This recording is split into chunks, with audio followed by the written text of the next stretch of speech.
Thank you, man.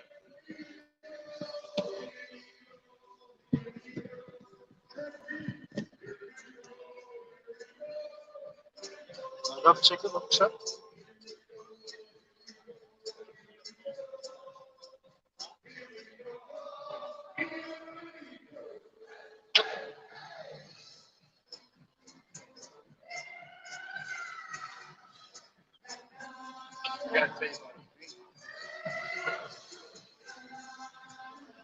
That was good.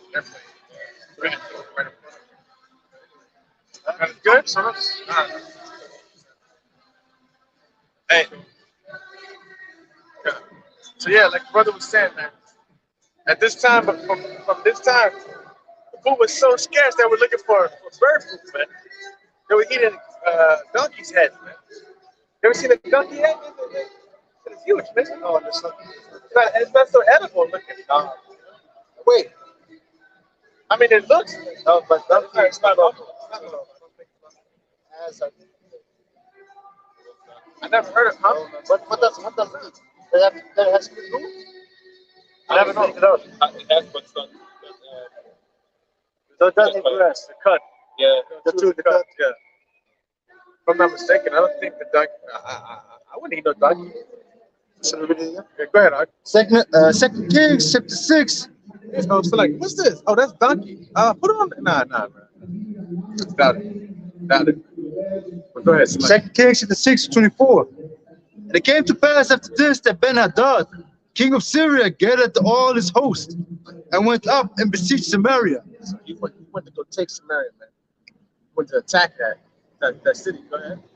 And there was a great famine in Samaria, and behold, they besieged it, until an ass head was sold for score piece of silver. Okay, so what in those days, what they would do is they would surround the city so you can't get any supplies in. Okay, they would cut off your lifeline, the water, because that's why Hezekiah made that tunnel, right? In Jerusalem. Was it Hezekiah? Hezekiah's tunnel, if I'm not mistaken. I don't think it was Hezekiah. Is it Hezekiah? But anyway, yeah, because when they besieged the city, they cut off the supplies to it. Khan, Tawra, hey, how about Shemel Shaba, Shema Kakadash Brakata? It can't be Hezekiah's I tunnel. think it's Hezekiah's tunnel, man. Because there was Because one he made a king. tunnel for water to bring it from, he reverted it Wait, all the way let me back check to the Jerusalem. Chronicles. Let me check the Chronicles. As it's like roots and stuff, but it's not going up and do it again. So it's not true. Okay, it's Hezekiah's tunnel. Hezekiah. Yeah. So it's not up and Which chapter?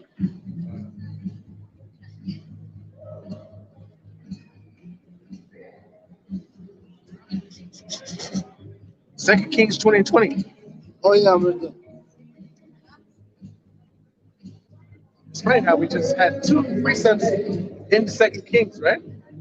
But it shows how when those times were besieged, man. Is that right? No. I was like check Chronicles, but I'm saying it's good. Okay. So in those times when you wanted to besiege the city, you cut off the lifeline, which is food and water. That's what they actually did. That's what I'm saying. Man. With the Starve them out, man. Starve them out. Eventually, you got to give up. When you looked at the kingdom, they were besieging the city. The city would fight, but they don't. How long you got rations for? And what did they do in Vikings? He burned the grain for the winter after that dude came and took guess the Calicut. Yeah, man. Okay, so imagine this whole city right now being cordoned off. You can't get in, you can't get out, and there's no power. They got people set up at checkpoints trying to catch you, like a catch net to get you so you can't leave. All right? Esau know what the fuck to do, man. He knows how to handle populations. Okay, he's been planning this for years, man. Okay, Heavenly Father has made him make this plan for years, like his brother said last camp. Esau is a very patient, goddamn wicked ass man, yo. Because from that time to now, he had to be very patient to enact The plan is unfolding before our eyes right now. And it's called gradualism. All right? Through gradualism, they enact their laws, they get what they want. Okay? They get what they want through gradualism. It's like that saying with the frog. You throw a frog into hot water, it's gonna jump out. But if you put a frog into cool water and turn the heat on and let it sit in there, it's gonna not realize it's being cooked to death. Esau knows this, man. Just like a lot of these Edomites right now, they think that everything's gonna be okay. They think that the government is gonna protect them. But the government is not for you, man. These governments don't give a damn about you, man. Because why? They're just puppets. The people that are placed in these leadership positions are just puppets to how they say the black suits behind the scenes, man. Go ahead, Like the book of Judah, chapter 7. And let me start at verse 7 or 8. Then came unto him let me say verse 1 real quick. The next day, Holofernes commanded all his army and all his people which were come to take his part, that they should remove their camp against Bethulia, to take beforehand the ascent of the hill country, and to make war against the children of Israel. It was ready to go to war against Israel. It was the army of the Assyrians. Yeah. And Holofernes was like a chief captain that was sent out to destroy the Israelites and their God. And they said, like, listen, he even said, like, boldly, like, listen, man, we destroyed all these kingdoms, all these countries, that God should save them. But your God shall save you. But it's jumping down to verse 8.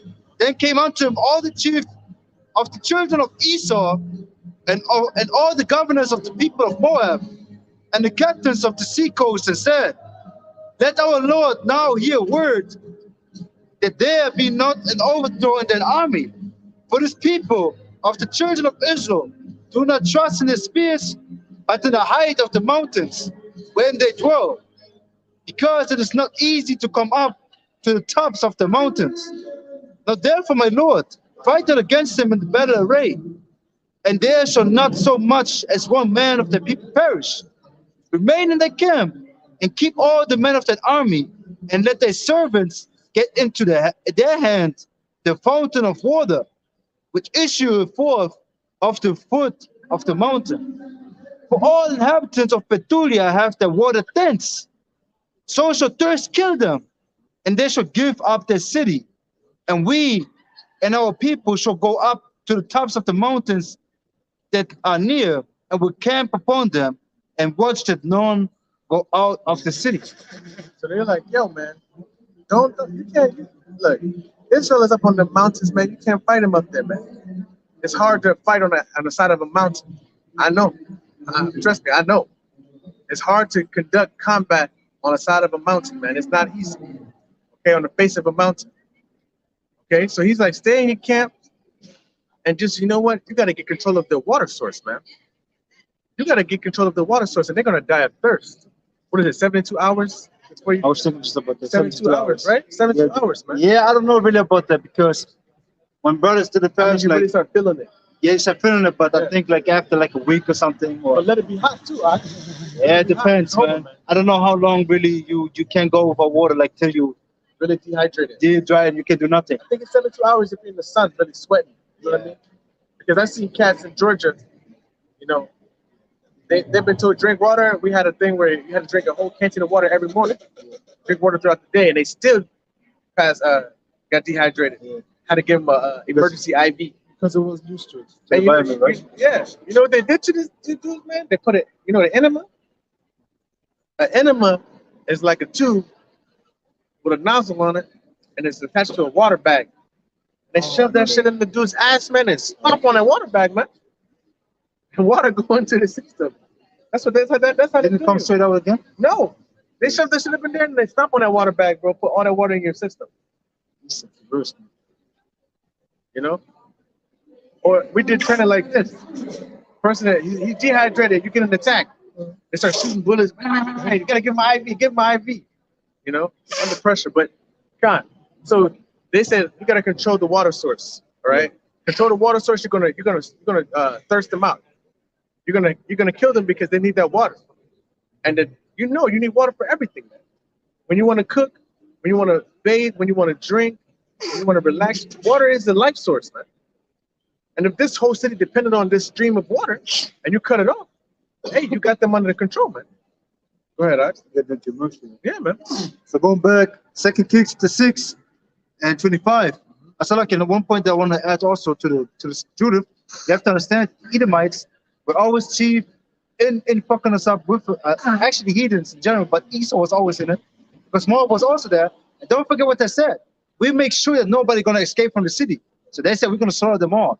Everybody that want to escape, we're gonna kill them. So hey, this shows you, man. You always want to vouch for the Edomites. Maybe sometimes also known for the Moabites because they call you out in the shit. But actually, they are enemies from the beginning, man. You know, from the point that we received the birthright, the war was on, man. You know, And even in the womb, man. yeah, exactly. Yeah, actually, In the womb, man. yeah, right, you're right. Two people, Yeah. Yeah. Two manner of nations are in that womb. Two even manner of though people. they have one father Yeah. and one mother. Not some crazy shit that's going on right now, Yeah. Sorry. like twins or something, and then papas. two fathers, man. What the fuck is this, man? This is some myth, huh? Hey, I don't know, man. With Eastern technology, man, it might be, man. Esau It might be, man. got some shit for your ass, man. Yeah, go ahead, Alex. But go back. Second Kings chapter 6, verse 25. And there was a great famine in Samaria, and behold, they besieged it, until the ass head was sold for 4/4 pieces of silver, and the fourth part of the cap of dove's dung for 5 pieces of silver. So the dung was more worth than the head, man. Yeah, man. Shit. 26. The bird poop was Yeah. more valuable than the donkey's head. Yeah, because it's 5 pieces for the dung, 4 pieces for the head. It says, verse 26, and the king of Israel was passing upon the wall. There cried a woman unto him, saying, help, my lord, O king. And he said, if the Lord do not help thee, when shall I help thee? Out of the barn floor or out of the winepress? And the king said unto her, Hold on. Read that last part again because that's a good point. Go and ahead. he said, if the Lord do not help thee, when shall I help thee? Out of the barn floor? Out of the barn floor, like living like an animal, man. Living like the barn floor is like with hay out there with the animals. Go ahead. Like in the wilderness. You know? Because out of the barn floor or out of the winepress? Out of the wine press means affliction. Like you're being, because when you press the wine, you got pressure on you. I think he's talking about literally. He's talking about like Out of the barn floor. out of the barn floor, or should take off the, should take it Should I off the take wine you out of press. the barn floor or out of the wine press? You know, out of this affliction. You know what I'm saying? Come. It says verse 27. And he said, if the Lord do not help thee, verse 28. And he said unto her, what alive thee? And she answered, this woman said unto me, give thy son, that we may eat him today, and we will eat my son tomorrow. So we boiled my son. Boiled your son, man. Boiled your son, man. And this is a king, man. He boiled his own son. His lineage. Go ahead, This woman said unto me, give thy son, that we may eat him today, and we will eat my son tomorrow. So we boiled my son and did eat him. And I said unto her on the next day, give thy son, that we may eat him. And she hid her son. See? But the point that I wanted to make is that the times were so grievous that they were boiling children. Many eating children. Making deals with each other. And Edom is next level, because normally they just kill them, sacrifice them. And they brought it to the next level, they ate them. Because these wicked kings did that. I can read the son of Hezekiah Menachem. He did that, man. He brought his own son, daughter, sacrificed them. But eventually he repented. But nevertheless, he did it, man. You know? Why? Because he did it. But it says, verse 30. And it came to pass when the king heard the words of the woman, that he rent his clothes. And he passed upon the wall, and the people looked, and behold, he had sackcloth within upon his flesh. Started morning, man. Go ahead. It says that, Put his clothes up. then he said, the Most High do so and more also to me, with the head of Elisha, the son of Shaphat. shall stand on him this day. Okay. Son of judgment, right? Yeah, Shabbat is judgment. Shabbat is judgment. But to judge, yeah. So that cannibalism is nothing new. That's what the Heavenly Father said. There's nothing new under the sun. Go ahead, huh? Second Ezra chapter 15 and verse 56. And it speaks about, let me just double check it. Yeah, to Asia and America. It speaks about that. It says, like as thou hast done unto my chosen, saith the Lord, even so shall the Most High do unto thee, and shall deliver thee into mischief. Thy children shall die of hunger. Now what? Thy children shall die of hunger. So there's going to be starvation, man. Famine. Lack of bread. They're going to be able to go to Etika, Kaufland, Lidl. What's the other one? Yeah, Aldi, Kaufland, Lidl. What's the other one, man? Raver, man. They're going to be able to go to them stores. Go ahead, huh? Because they got down in the 11th grade, they got economics down. And then we had got scarcity of goods and the opportunity where to weigh what's more important, and then you have to go in one direction. And on the other hand, you have to do what you have to decide what you do. And you see already in school they teach the policies now.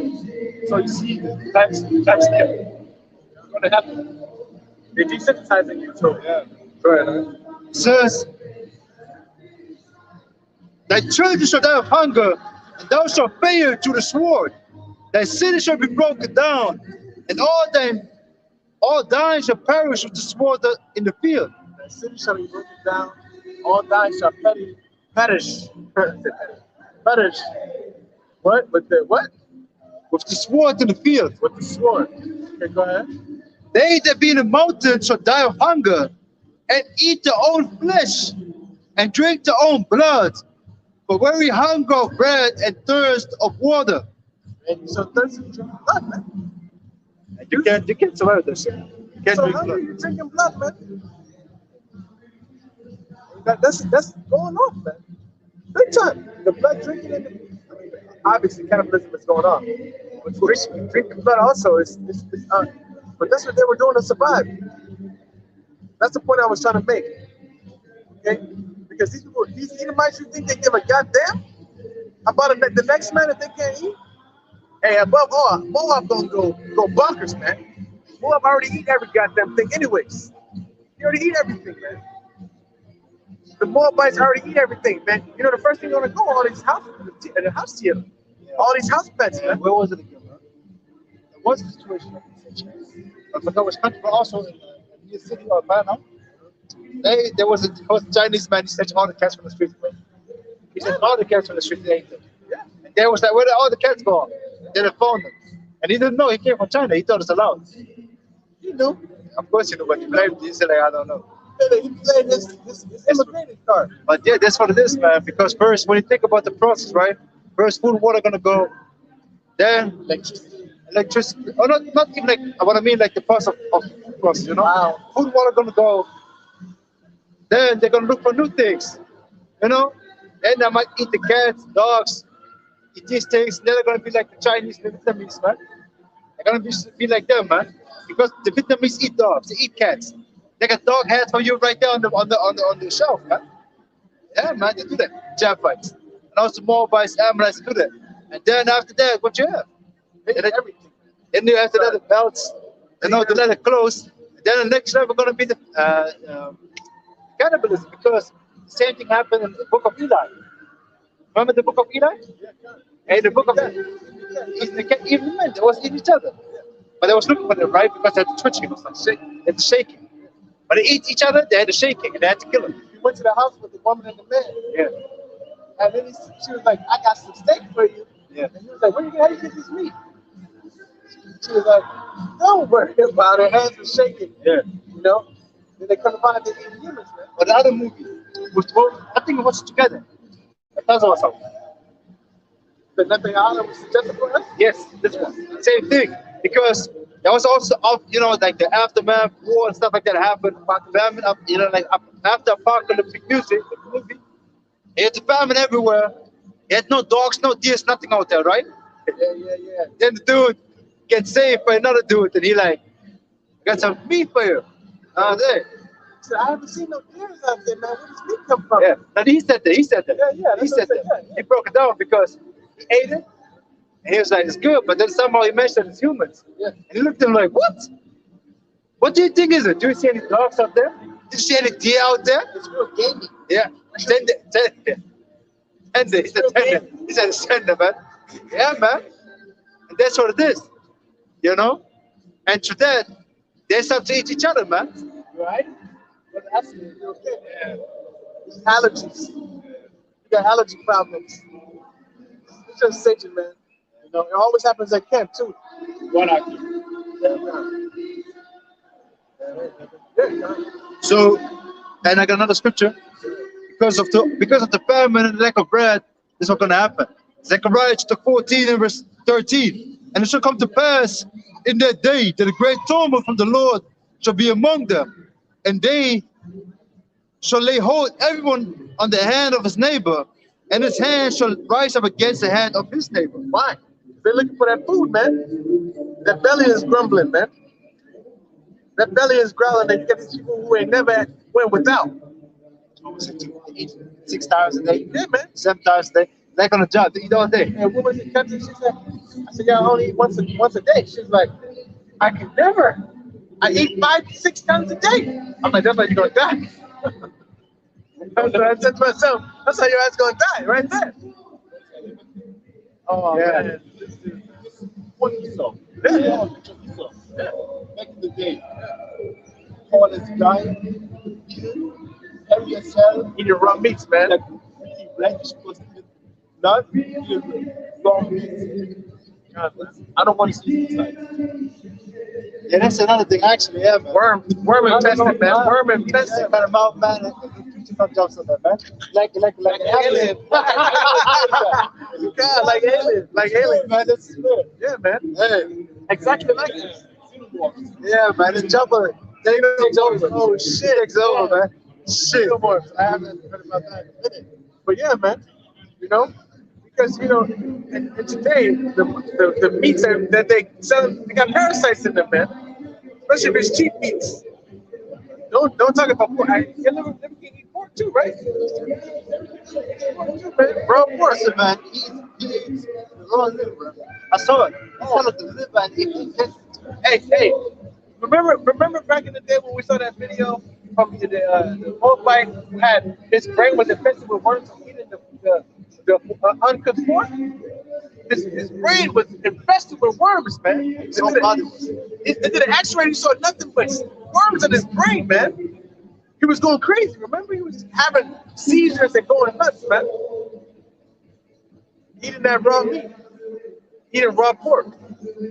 All right, but they're gonna eat meat. Even eat something wrong. I'm like, yo, first of all, shows that you got no flavor whatsoever. Second of all, this is cheap way of eating, man. Like, we don't need electricity. We need nothing. Like whatchamacallit? What's his name? Ragnar. He just grabbed a fish out of the ocean, man. He just like, I was like, oh shit. I was like, oh shit, the head came off everything, man. He just spit it. I was like, oh shit, man. It's sharks. So that's shit, yeah. Sushi, man. And he started tuning like, you looking like, yeah. You know how you look, man. It's a crazy shit out there. Hey, man. I was like, God damn, man. Yeah, man. I got another piece also. But we're going to see the true essence of the beast mentality of Esau, man. We're going to see that essence, man. Because the brother just read that they didn't spare one another, man. And you got people living on top of each other in these buildings, on these high rises, 30, 40, 50 floors high. What you think these people are going to do in the night, man? When there's no power and no food. They coming for your food, man. You just see the room and you got food. Yeah, man, they coming for your food, man. They coming for yours, man. Not only for your food, for your little boys. Just say what you want to say. For everything. They come up with, I want it all. For your wife. Yeah, man. The dogs. And they're going to chain your wife up. Yeah. They're going to rape her. They're going to eat her. Yeah. Cut off her leg. Cut her leg. Burn it up. Yeah, just keep your life. Knock ass out. Licking it and shit. Hey, he's not going to show his true nature, man. Nobody say, all you got is all we need. Yeah. All you got is all we need. All you got is all I need. Yeah, man. That's exactly how it's gonna be. See the old grannies, man, with a lot of cats in them, and she's gonna be good for a month, man. She's gonna be good for a month. The true demon granny gonna come out, like Queen Elizabeth. Yes, I mean, slutty Elizabeth, yeah. Oh yeah, man, see my old job. Fuck that. See what happened. Man, that shit fucked me up. But I got picks up though. Yeah, man. go ahead. I got 2 more push-ups. Hey, come on, you can Instagram. Second is 15 at 41 down. That's what you want. Let's go to 7 rest. And war against each other. But it's Isaiah chapter 19 and verse 2.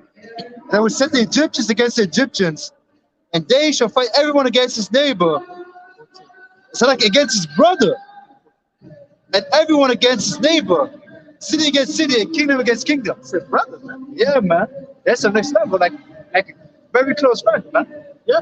You know? I'm telling you, the people you grew up with, when you was in the garden, sitting in the garden together, swimming and shit, drinking those beers, eating that pork, thinking y'all cool. They're gonna show that true essence, man. They're gonna take your shit. Exactly. And the Egyptians, of course, the modern day Egyptians are the Americans. But you have to understand that, like in Germany, Germany's on the turmoil, man. Germany's about to really break down. Because what you see right here is fake mirth, like Isaiah 24 speaks about. The city of confusion is breaking down. You know?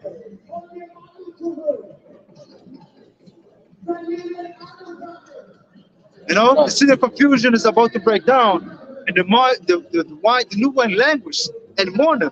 So the mirth is taken away from the streets, but they got the broad circuses going again. Because right now they have this right here going, and then they have the soccer game stadium, man. A lot of fest everywhere, man. Exactly. This weekend. A lot of fest everywhere. Over there in which country? Fest. Oh yeah. Because you know why? Because Oktoberfest is coming up also. It's like a Right? prelude. Started in September. Oktoberfest started in September. Yeah, it can be. It started September 2nd. They started at some of that shit because I remember because I had soldiers who was begging to go to Munich on September. I'm like, you know, it starts until October. And like, no, it starts in September. And I was like, what the fuck? How is Oktoberfest starting in September? They maximize the amount of money they get, man. That's the thing. So that's what they do. So now they want to bring the mirth back. You know why? Because they want to divert the attention for the people. The bread and circus is like a Rome. It's all over again. Because right now the attention to people is gone, man. They're just living it up, living their life. But what is going on? Hyperinflation, job loss, industry shutting down. The removal of all physical currency. First, yeah, exactly. The mark of the beast on the way. Cryptocurrency kicking. Yeah, the digitalization is kicking. The implementation of the NWO. Exactly. Then you have to no gas, no electricity. Gas is skyrocketing. Hey, so you got just whoa, but then be a mirth to be distracted, man. They should be at the goddamn city halls, beating out these doors, man. And this time gonna come. They should be at the city halls, but that's what that article was saying about the Berlin. These police, they're not ready for that, man. Because you know why? What's going to happen? They're not going to get paid, or their family's going to be put in danger. So now you got to be out there trying to protect the city hall, but your family's about to get attacked because they're home by themselves. That's why the martial law gonna kick in. They're going to bring in. They're going to have to bring in the UN soldiers, man. They have to bring the The UN troops. what is it called? The blue hats? Yeah, the blue hats. Blue hats. Right? Blue hats. UN I was thinking white, but the blue hats. Because they're gonna come. Because this is why they also. Why do you think they want to militarize the German army like that? First off, for the nuclear war, Best first, equipped military in the world. the Heavenly Father said that, that they're gonna put, the weak side strong in Germany concerning war, because the military is weak as shit. Oh yeah. Economically, it's on the top. Concerning war, is down. But then they want to invest 100 billion euros in that. So this pushes the hyperinflation also because they print that money. Yeah, where the fuck that money come from? It's back with nothing, so it's going to just devalue the euro. And then on top of that, they're going to invest in that for what? That they're going to be able to also militarize the states, like they had in this one city. They trained it already. Yeah, in Ulm. Was it in Ulm? I forgot exactly the city, but they had it. Because it was a crazy name. Remember where they was walking around with the soldiers? You said it. You're like, oh, it's a crazy name. It's like Hogenstein or something like this. Rogenstein or something. Yeah, something like that. I think it's also the Easter Journey. But then on top of that, you have to understand that they normalize the military in the city also, in the community also. You know how? Through C-19. Who supported who supported the testing centers? Who supported the hospitals? Who did all these things? The military. You know, the military did all these things. So they supported, and today they normalize these things to bring in the martial law. That's what's going to come. The martial law going to come to really bring the people under subjection that can enforce new laws, which they do already right now. They bring laws under the banner of, hey, we got so much problems going on. Security. And the average person doesn't understand that death is about to come. Yeah. They're implementing. They're going to bring chaos so they can bring in the order. They're going to bring so much chaos about everything. The money is going to be taken away. The food is going to be taken away. The power is going to be taken away. And then when they're going to come in, what? The solution, the MOTB. Exactly. It's a part of the digital system. And we'll give you a bonus, like the Jam Decks. We'll give you a bonus if you get it quickly. Okay? We want you to put this chip in your hand. We give you a bonus. Now you're a part of the IoT of things, the Great Reset. Okay? Klaus Schwab is talking about the Great Reset. We're going to reset everything. With what? With the digitalization of everything, man. They're not going to print more money. Why would they do that? How are they going to reset it and give you the money over? They're not. They're not going to do that. They're not going to do that. They're not going to create more money. They want to reset the system. They said, Klaus Schwab said what? We have the greatest opportunity. COVID created the biggest opportunity to do what? To reset the world, man. You know this also? Good. Worst thing that can happen on cyber attack. So what's going to Yeah, man. Come on. Something's going to happen. Blackout's going to happen. Because don't forget, Biden said the dark winter is coming. Who are they going to blame it on? Russia. That's who they're going to blame it on. And this is the new perpetrator because they ain't said. The bully. Listen, remember I did this whole video. I forgot how I titled it, but I went to the article. Actually, I went about the Mexican military because we have the aggressor, Russia. They had to perpetrate an enemy, and it's Russia and the allies. But I set up by the Heavenly Father like that because it's two sides of the Great War, man. You know?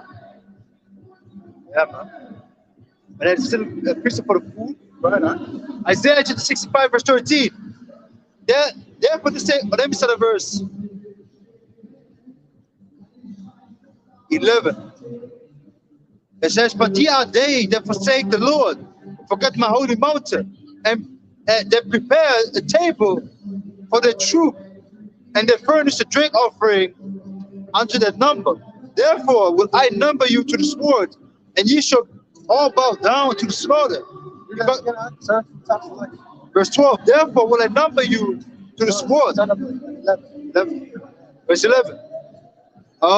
It says, but ye are they that forsake the Lord and forget my holy mountain. Forget how it shot. Forsake the Heavenly Father and His customs, laws, statutes, and judgments, and forget how it shot. Don't follow after how it shot. Don't follow after what? This word, man. Forsake. We don't need that, man. We got Esau's laws, man. We don't need that. We got the laws. The law's done away with, according to what Esau says. Right, huh?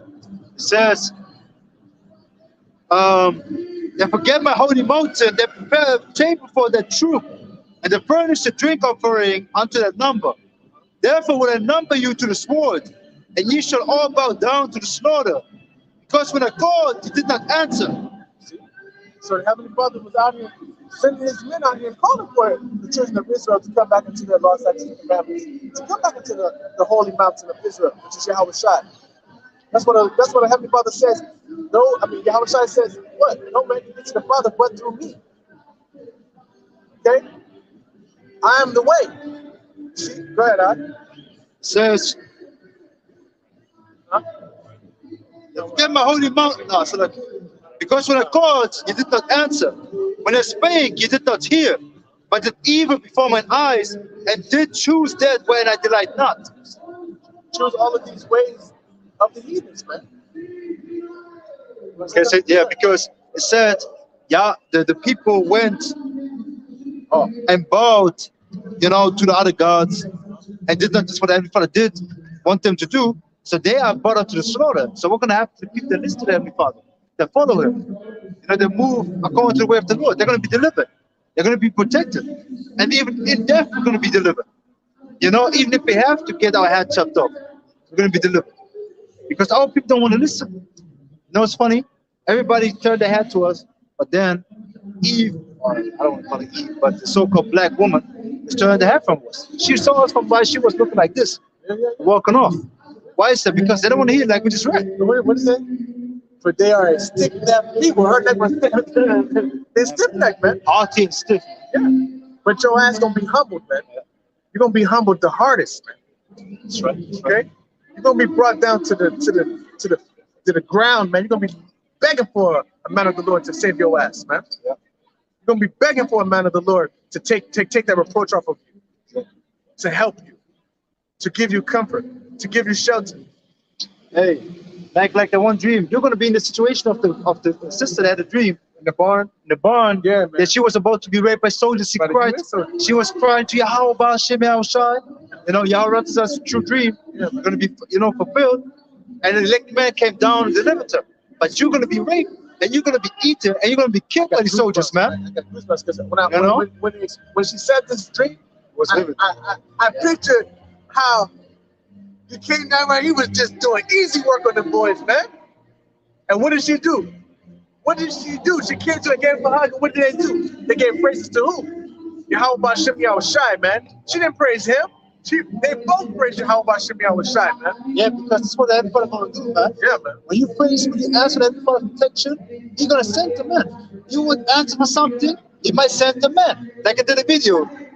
You should, when you ask for something, for guidance, for answers, you shouldn't expect everybody just to give you the idea that you understand it.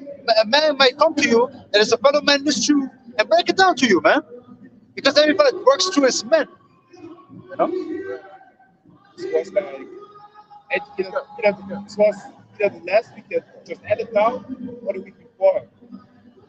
My bed late at night, I couldn't sleep. I had strange feeling. But then I fell asleep sometime, like in the morning. I don't know, I had sleep problems even on.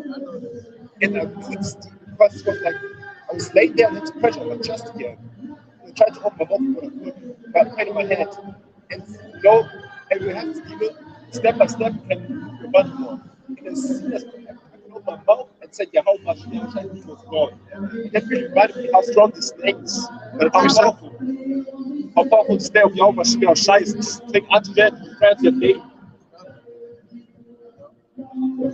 Even these demons tremble at the Yahweh Shem Shai's name, man.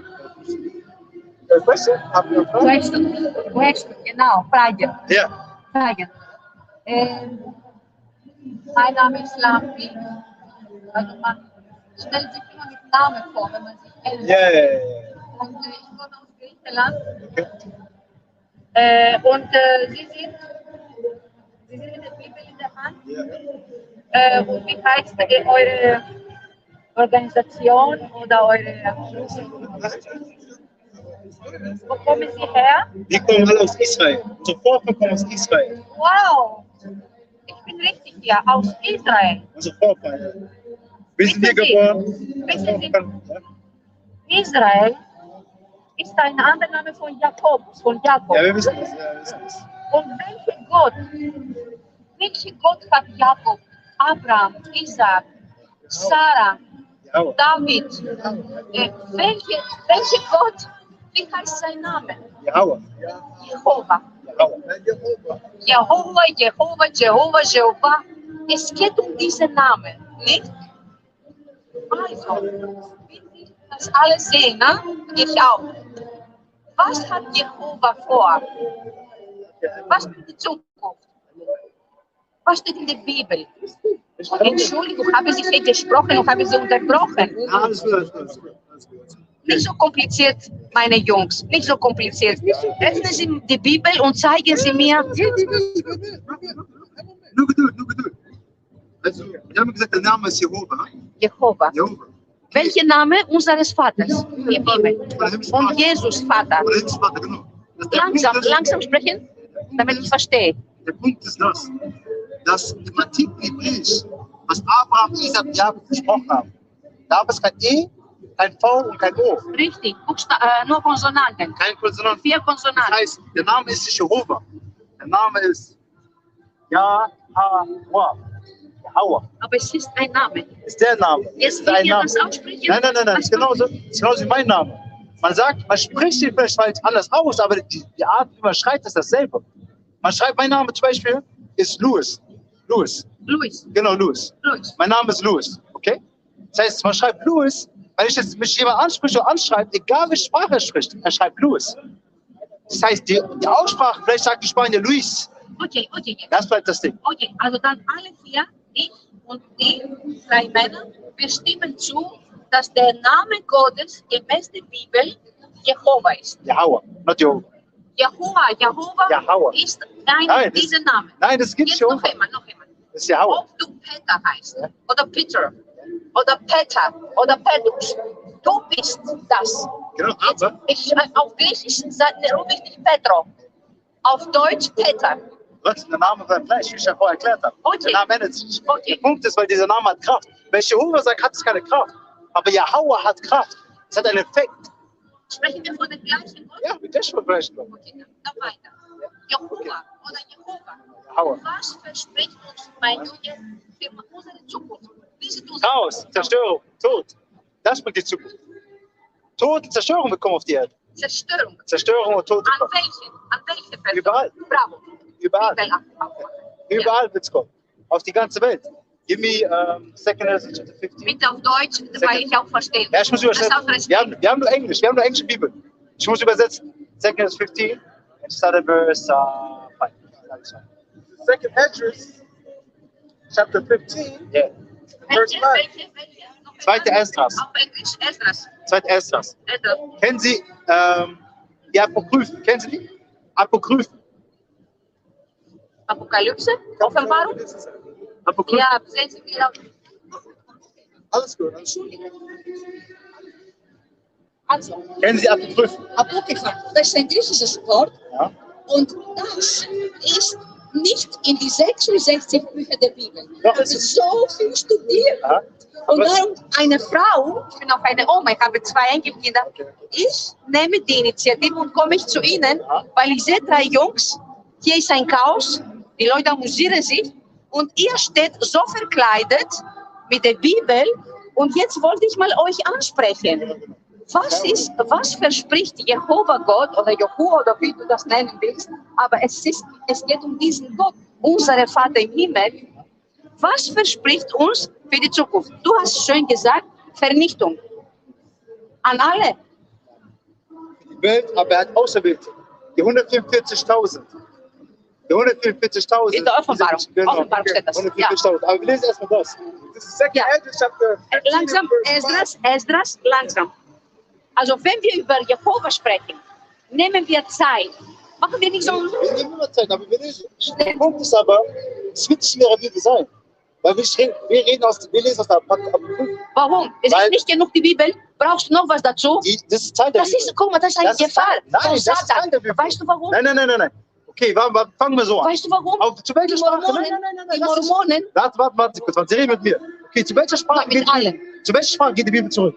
Zu welcher Sprache? Zu welche 2, 3 Sprachen? Aramäisch, Hebräisch und Nein, Griechisch. die erste Sprache, wie es geschrieben wurde, Hebräisch. Hebräisch. Und Okay. Aramaika. Wie heißt- Aramäisch ist die von der Gefangenschaft in den Auch. Assyrern. Ja, auch. Okay, Was? Und das dann, heißt, es ist ein hebräischer Dialekt, dann kam Griechisch. und dann okay. kam Griechisch. Genau. Wegen mit Groß Alexander. Genau, weil Weil- Alexander, wir unter denen ihre Hat ein Gefangenschaft waren. Imperium. Und darum. Wir waren, Ja. weil die Israeliten in der Sklaverei von denen waren, Ja. unter den Griechen. Okay, Nein, nicht von den Griechen. doch, wir waren unter den Griechen, natürlich. Unter, Nicht nur von den Griechen, Nein, wir von waren- Römer, von Babylonern, von Gewisse. Ägypten, Ja. von Ägypten. natürlich, wir Ja. waren die Israeliten, wir waren unter all diesen Leuten. Aber der Punkt Ja. ist dass wir haben die Bibel King James 1611. Diese Bibel kann zurückzuverfolgt werden zum Hebräischen. Und in der Original, ja, ich weiß auch zum Griechischen, und im originalen King James 1611 Bibel war die Apokryphen mit drin. Warum? Weil das ein Teil der Bibel ist. Ich habe Es ist nicht ein Teil euren der Namen. Wie heißt du? Mein hebräischer Name ist Tazor. Tasua. Tazor. Tasua, ist das vielleicht biblisch? Ja, das ist biblisch. Welcher Name ist das? Von welchem Commander. Das ist kein Prophet, das bedeutet Kommandeur.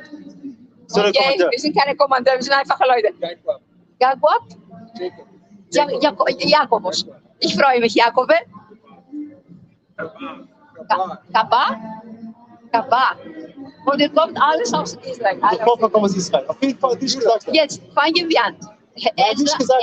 Nein, zweiter Esdras. Aus der Apokryphen. Moment. Wie ich gesagt habe, wir können wieder wirklich hochgehen, aber der Punkt ist, aus der Apokryphen. Weißt du, Der Punkt ist das. das tut mir so weh, weil ihr steht hier mit so Verkleidung und ihr wollt über Gott sprechen. Er hat die Bibel schon geöffnet und du willst etwas anderes erwähnen. Das tut mir so weh. Jesus hat nur von der Bibel immer zitiert. Wait. Nein, der sagt jetzt von Apokrypha. Von Apokrypha. Where speaks about, Komm, ich mache auch meine Bibel auf. Continue to stop there. We're recording here. There's one account that speaks about Hanukkah. Look it up. Where Yahushua speaks about that. Because that's not apocrypha. That's nowhere in the Bible. That wasn't the apocrypha, it's part of the Bible. Wenn du mir was sagst, mein Junge, dein Name ist... Nasor. Ich will, dass du das mir aus der Bibel Natürlich sagst. machst du das. Aus keinem anderen Buch, weil dann werde ich verwirrt. Ja, Werde ich Apokryphen sind Teil der Bibel. Wie? No. Was? Was ist Teil aus der Bibel? Apokrypha? Weißt du, was Apokrypha auf Griechisch bedeutet? Versteckte Bücher.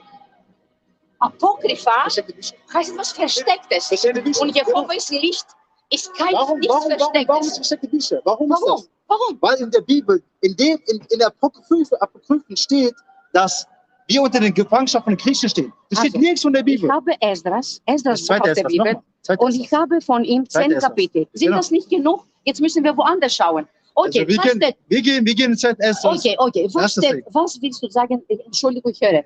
Was Also wir hören nicht, sie reden. Sie wollen hier zurückkommen. du redest auch. Natürlich, aber Sie lassen das aussprechen. Hat Jehovas versteht, damit wir über ihn reden. Der Punkt ist Aber das. nicht über ihn Der Punkt streiten. ist der Punkt ist das. Der Punkt ist das. Also du sagst nicht aus der Bibel, aus der Apokrypha. Gut. Apokryphen ist Teil der Bibel. Noch. Nein, sag aber, sag The trotzdem. original translation Das ist the same thing. haben die Apocrypha mit der ganzen Bibel zusammen. Das gehört dazu. In 1611, in the 1600s, there was the Bible destruction group because the Christianity was killed with the Apocrypha. Okay, mein lieber Junge, was steht in Apokrypha? Okay, Was steht in Apokrypha? Okay, I read it. Wie ich davor schon gesagt habe. We're recording. Entschuldigung, wenn ich, was machen Nein, Sie jetzt? Nehmen Sie was Wir auf? nehmen uns selber auf, ja. Wir nehmen uns selbst auf. Ja, okay, wenn ich störe, dann sagen Sie mir, Sie haben jetzt keine Zeit. Jetzt noch einmal zu Apokrypha. Zu Apokrypha. Der Was Punkt- steht im zweiten Esdras? Okay, ich mache jetzt eine Sache klar. Sie lassen uns ausreden, ich lasse Sie ausreden.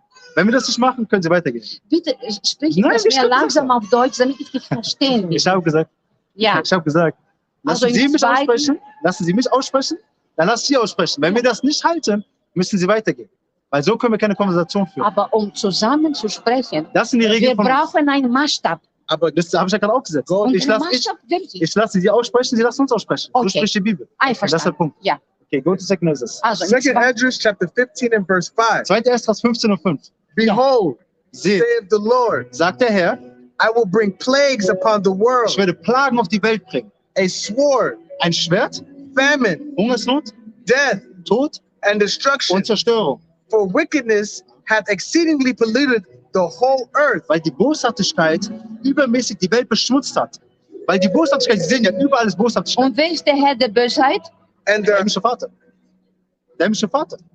Wer ist verantwortlich für dieses Elend? Der himmlische Vater.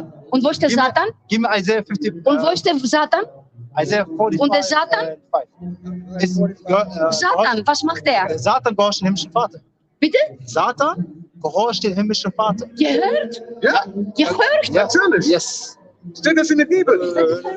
Ich werde verrückt. Also, der Satan, Give me Job 1. der Satan war ein wunderbarer Engel. Wo steht das? Geschaffen. In Jesekiel. Zeigen Sie mir. Also, der hat aber Ich möchte sehen. Adam und Eva, glaubt ihr an Adam und Eva? Okay. Adam und Eva waren im Paradies auf der Erde. Glaubt ihr das auch? Dass die Eva und Adam, die zwei Menschen im Paradies im Waren mehrere Namen Leute. von Waren mehrere Herrn. Leute. Es war eine Stunde. Yeah. Es war eine Okay. Stunde. Ich gesagt, da könnt ihr mich zurückgehen. Danke. Relax. So preference. No. Pass mal auf. Give me first Isaiah 45. I got Pass it. I got it. Gib Isaiah. Fangen wir von dem Schöpfungsbuch. Nein. Gib on. Gib Isaiah. Isaiah Ich 45. verstehe nicht. I am the Lord. Okay, das ist Isaiah, Isaiah. Isaias. Aus dem Alten Testament. Jesaja. Jesaja 45:5 45 Kapitel. und Vers 5. Just wait. Just wait. Jesaja, Bibel, Jesaja, habe ich geschrieben, Jesaja 45, ja? Genau, 4, 5. Das, 4, 5. genau, und 5. Vers 5. Ja. Okay, let her read it first, then we read it. Lies dies zuerst, dann lesen wir es. Dann erklärst du. Vers 5. Also. Dankeschön. Danke. Hier steht. Also ich lese auf Griechisch und ich übersetze auf Deutsch, ja? Vielleicht auch auf Englisch, weil das ist das Schönste, was ihr mit mir sagt. Εγώ είμαι ο Ιεχωβά και δεν υπάρχει άλλος. Εκτός από εμένα δεν υπάρχει Θεός. Θα σε ενισχύσω, αν και δεν με γνώριζες, ώστε να γνωρίσουν οι άνθρωποι από την Ανατολή του ήλιου μέχρι τη δύση του ότι δεν υπάρχει κανείς εκτός από εμένα. Εγώ είμαι ο Ιεχωβά και δεν υπάρχει... Moment, Entschuldigung, ich bin begeistert. Ja, nur Vers 5. Και δεν υπάρχει άλλος. Und jetzt auf Deutsch. Auf Deutsch. Εγώ, auf Griechisch, ich bin Jehova und außer mir gibt es keine andere. Ist das richtig? Also, warum sollen wir streiten? Das ist... Ja. Also, εγώ είμαι ο Jehova, ich bin Jehova και δεν υπάρχει άλλος und es gibt kein andere. Außer mir, es gibt kein anderer Gott. Ja, genau. Lesen weiter. Stimmt. Ich werde dir Kraft geben, ich werde dich ermuntern, obwohl... Sie sind ein Punktesprung, weil das sagt nämlich was anderes da. Vers 5, okay. 7 ist Punkt. 7, was ist 7? Oh, okay, Vers 7. 7, Ja, Vers 7. Vers 7. Εγώ, noch einmal, spricht Jehova. Warum spricht er? Weil dieses Buch ist sein Buch. Wir wissen. Er hat das geschrieben. Lesen weiter. Warum sagst du nicht? Wir wissen. Wir wissen Warum das, weil wir so wissen ist das das? schon. Nein. Nein, wir wissen das schon. Wir wissen all das schon. Nein, das ist Natürlich. nicht. Aber der Punkt ist, Also 7. Εγώ κάνω το φως και δημιουργώ το σκοτάδι. Εγώ φέρνω ειρήνη και δημιουργώ συμφορά. Εγώ, ο Ιεχωβά, κάνω όλα αυτά τα πράγματα. Stopp. was sagt das Vers 7? Also, Nur Vers 7. ich tue das Licht und ich schaffe die Dunkelheit. Das Finsternis. Ich bringe Frieden und ich schaffe Vernichtung. Das Simphora. Simphora heißt das Licht. Böses. Ich weiß nicht, was das heißt. Böses. Das ist das Ding. Nein. Simphora bedeutet nicht Böses. Ich bringe auch, dass es alles kaputt geht. Das ist Zerstörung. Was ist Zerstörung? Böses. Zerstörung ist Böses. Zerstörung, aber der Gott dieser Welt ist der Satan, der hat Adam und Eva verführt. Nichtsdestotrotz, aber der Punkt ist doch das. Und hat auch Jesus in Versuchung gebracht. Natürlich, aber der Punkt ist doch das, dass Sie gerade gesagt haben, der Himmel sprach tut nichts Böses. Und da steht, dass er was Böses tut. Weil er tut alles. Er ist der Herrscher über alle. Er ist der Herrscher über alle. Er tut Gut und Böse. Okay.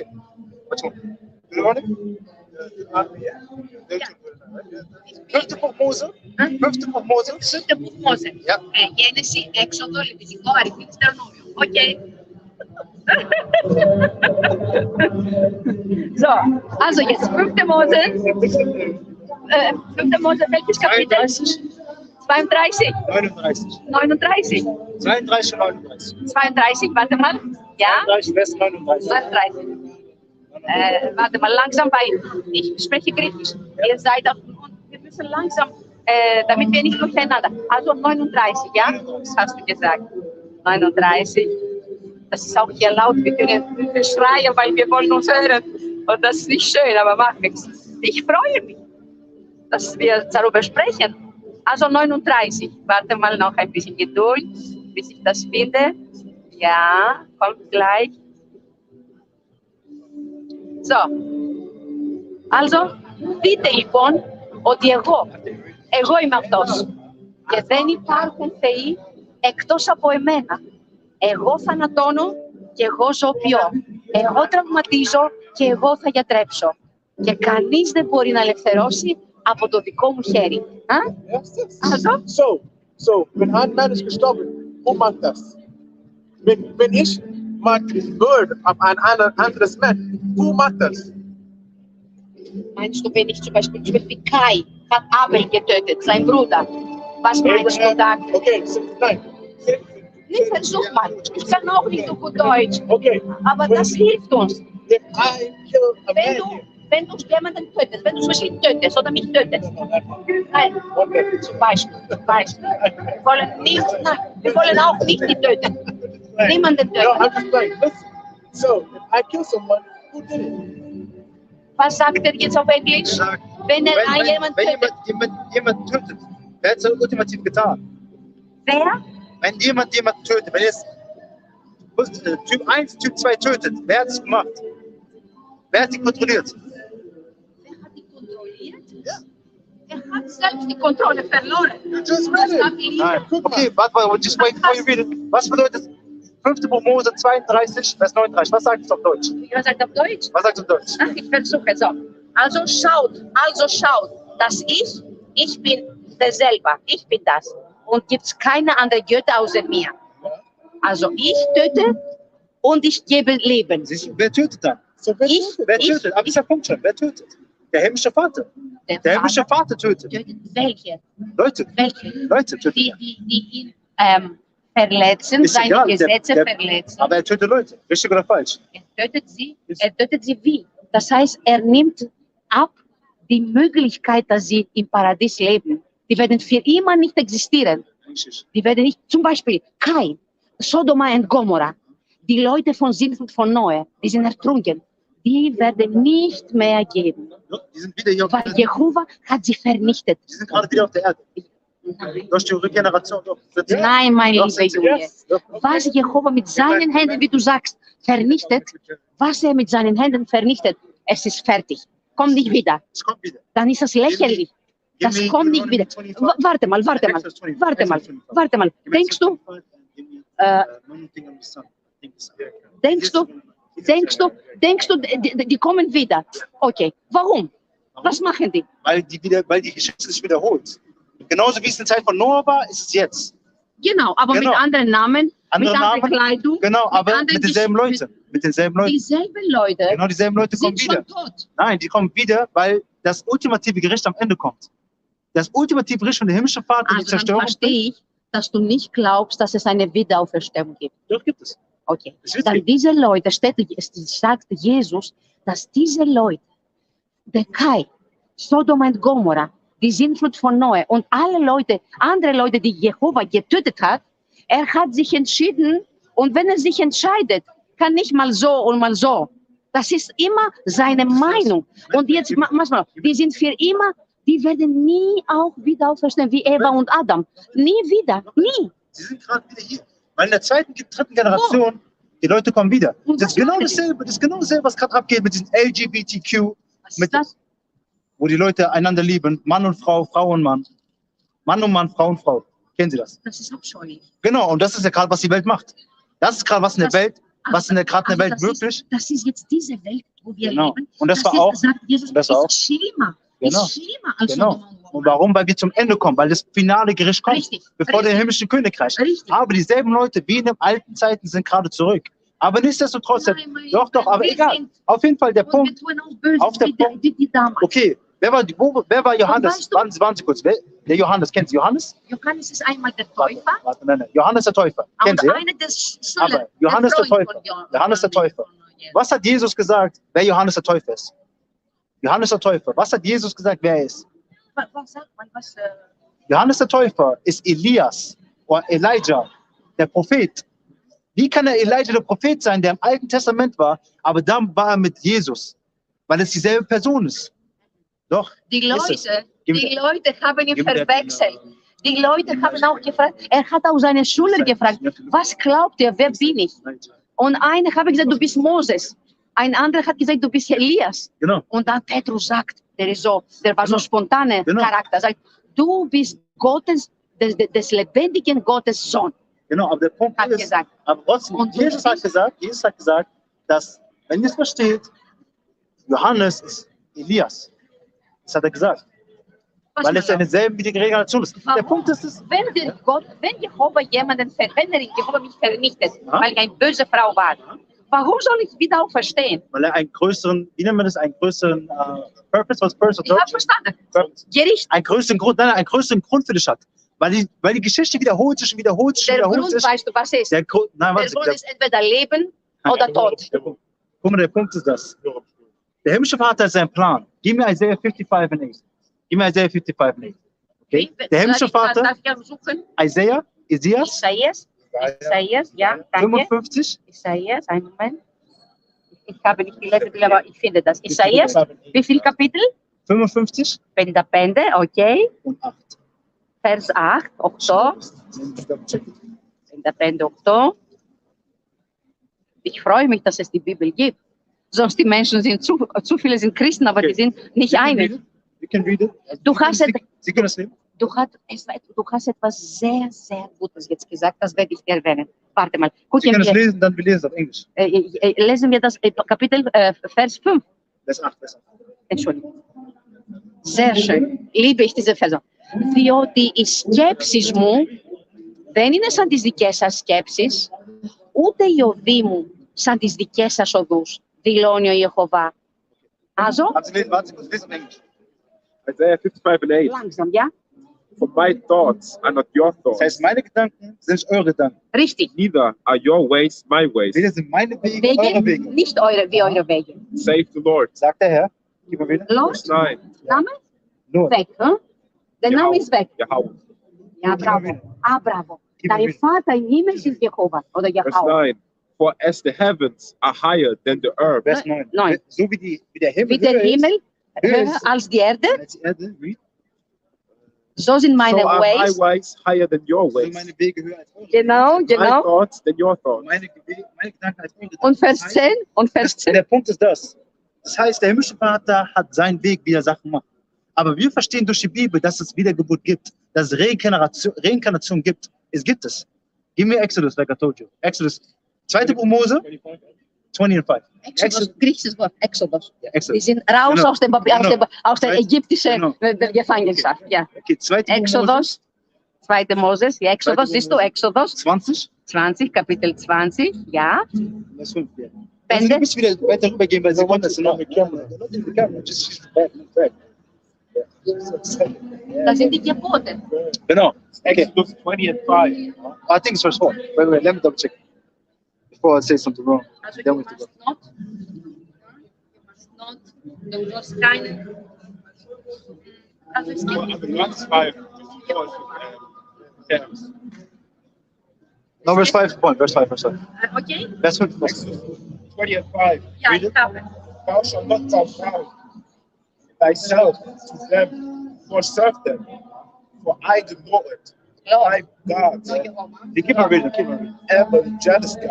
Okay, das heißt, der himmlische Vater sagt, wir sollen zu keinem anderen Gott uns niederknien, keinen anderen Gott anbeten, richtig? Richtig. Okay, lies weiter. Richtig. Weil er ist ein eifersüchtiger Gott. Lies. Eigentlich, das ist etwas bleibt. Na, machen wir den Punkt fest, da können Sie was sagen. Lies weiter. For I, the Lord, thy God, am a jealous God, visiting the iniquity of the fathers upon the children, unto the third and fourth generation of Okay. them that hate me. Okay, das heißt, der himmlische Vater bestraft die zweite und dritte Generation für die Bosheit des Vaters. Also Warum? das heißt, die Kinder, die Enkelkinder. Aber warum? Was denkst du? Warum? Warum? Gib mir Ezekiel 18 und 20. Nein, können wir darüber sprechen? Warum? Natürlich. Ich frage Sie doch, warum ist das? Ich kann antworten, Sagen weil ich Sie mir. nachgedacht habe. Okay, sagen Sie mir warum? Weil wenn ich zum Beispiel deine Mutter bin und ich belehre dir falsch, dann lernst du falsch. Und wenn du verheiratest und deine Frau und du, deine Kinder, Es geht um die Strafe. Der himmlische Vater hat gesagt, ich werde sie bestrafen in der zweiten und dritten Generation. warum bestraft? Warum? Weil sie andere Götter anbeten und nicht den wahren Gott. Aber warum werden die Und sie Kinder, werden Götter warum werden die Kinder bestraft für das Vergehen des Vaters? Warum? Weil sie nicht den echten, den wahren Gott Das hat er nicht kennengelernt gesagt. haben. Er hat gesagt, ich bestrafe sie in der dritten und vierten Generation. Warum? Das heißt, wenn ich jetzt 3 Kinder habe, sie haben nichts mit mir zu tun. Doch, Nein, sie haben wir Doch, nicht. mein Lieber. Nein, weißt du du warum? bringst Weil mein wieder Vater, deine nein, Tradition. Weil mein Vater, Die lernen das, was du mein machst. Vater, mein Vater, Sogar wenn du rauchst, dann mein die Kinder Vater, rauchen auch. nein, mein Vater hat geraucht, mein Vater hat Drogen Ein verkauft, Beispiel. mein Vater hat Drogen verkauft, habe ich das gemacht? Nein, das hat nichts mit mir zu tun. Das heißt, warum bestraft Gott die dritte und vierte Generation? Sag mal, du was bist du Gib mir denn Antwort? Exodus 18 und 20. Exodus. Ezekiel 18 und 20. Ezekiel, Ezekiel 18 und 20. langsam. Langsam. Ezekiel 18 und 20. Ezekiel, No, no, wer- was- Ezekiel 28, 18 und 20. 18. 1, 8 und 20. Danke. 20. Nein. Ja, 18 dort. Ja, okay. Ja. 18 und 20. Langsam. Also 20. Entschuldigung. Jesse, ich mache das nicht absichtlich. Also, Vers 20.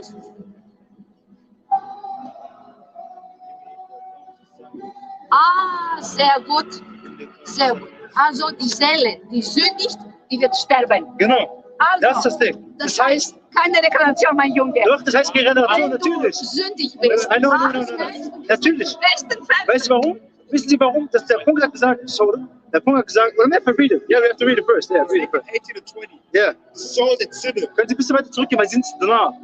Können Sie einfach dahinter gehen. Genau da und bleiben Sie da. Fertig. The soul that sinneth, it shall die. Das heißt, die Sünde soll sterben. Ist The weiter? son shall not bear the iniquity of the father. Das heißt, der Sohn soll nicht für die Missetat bestraft werden vom Vater. Aber wir haben mit Exodus gelesen, dass es passiert. Was bedeutet das? Widerspricht sich die Bibel? Das bedeutet, du bist zu eilig. Warte mal.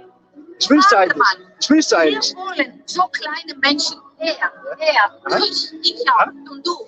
Wir wollen so kleine Menschen so schnell ihn interpretieren. Langsam. Warum soll ich ja interpretieren? Das hat nichts damit Was zu tun. bedeutet das? Ich habe Sie doch gerade Ich gefragt. verstehe das. Ich habe Sie doch eben gerade gefragt. Ja. Ich verstehe das. Ich verstehe das. Du hast vorher ein Beispiel gesagt. Dein Vater hat nicht geraucht, nicht Drogen genommen. Richtig. Und wenn er oder ich schmutzig Drogen nehme oder eine unmoralische Frau bin, obwohl meine Mutter nicht war, was bedeutet das? Dass ich werde meine Sünde selber tragen und werde ich bestraft dafür und nicht mein Papa oder meine Mutter. Was haben wir, Wo ist das Komplizierte? wo haben wir das im zweiten Wir haben 2. Moses gerade gelesen. Ja. Und was hat es da nochmal gesagt? Was hat gesagt? 2. Moses, Kapitel 20, Vers 4. Wenn ihr andere Götter betet, falsche Götter, Genau. und macht ihr böse Sachen, Ja. und dann macht ihr die Kinder, die Enkelkinder und so weiter, Das hat es nicht gesagt. dann werde ich Das hat es nicht gesagt. euch Das hat es nicht bestrafen. Das hat es nicht gesagt. Generation. Es hat nicht gesagt, dass ihr die anderen, ihre Kinder lehrt, das zu tun. Das hat es nicht gesagt. Pass mal auf. Nein, warte mal. Meine Mama. Der Punkt ist das. Von Der Punkt meiner ist, Mama aus okay. Griechenland habe ich die orthodoxe Kirche übernommen, Okay. weil ich griechisches Mädchen bin. Okay.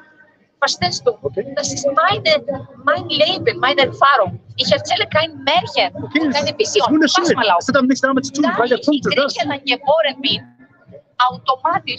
automatisch als griechisches Baby haben die sofort 9 Monate alt, haben sie mir orthodox getauft. Ich habe keine Bibel studiert, konnte ich nicht lesen, 9 Monate. Was hat Nur damit nicht zu tun? trinken und schlafen und Was hat lieben. das damit zu tun? Das hat damit zu tun, das bedeutet, dass man muss schon lesen können, nachdenken und dann, wenn man das versteht und auch so kommunizieren auch, was denkst du, was meinst du, was sagt er, dann kann man über ihn sprechen. Oder Machen wir ja. Aber der Punkt ist das, wie ich gerade eben gesagt habe. In einem Vers sagt es, die 3. und 4. Generation soll bestraft werden für die Missetaten vom Vater.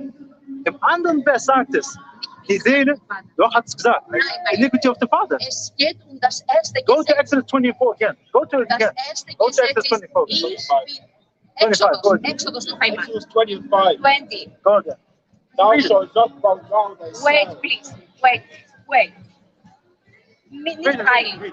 Thou Nicht shalt eilig. not bow down thyself to them. Können Sie jetzt zurückgehen? To serve them. 25. Genau. Ein Moment. Ich komme nach. Ich bin schwerhörig. Und ich will euch hören. Ich bin laut. Ihr nehmt hier auf. Wir sprechen auf Deutsch. Und ich habe dieses Ohr, kann nicht hören. Und ich komme nach, weil ich hören will. Ich will euch nicht was kaputt machen. Ich will euch hören. Und ich will auch mit euch kommunizieren und ihn loben und nicht traurig machen, wenn wir darüber streiten. Punkt A. Jehova ist unser Vater im Himmel. Jesus ist sein Sohn und unser König. Und jetzt hast du etwas Schönes gesagt und bleiben wir dabei. Und dann sage ich Tschüss. Du hast über das Himmelreich Gottes gesprochen, nicht? Was ist das? Okay.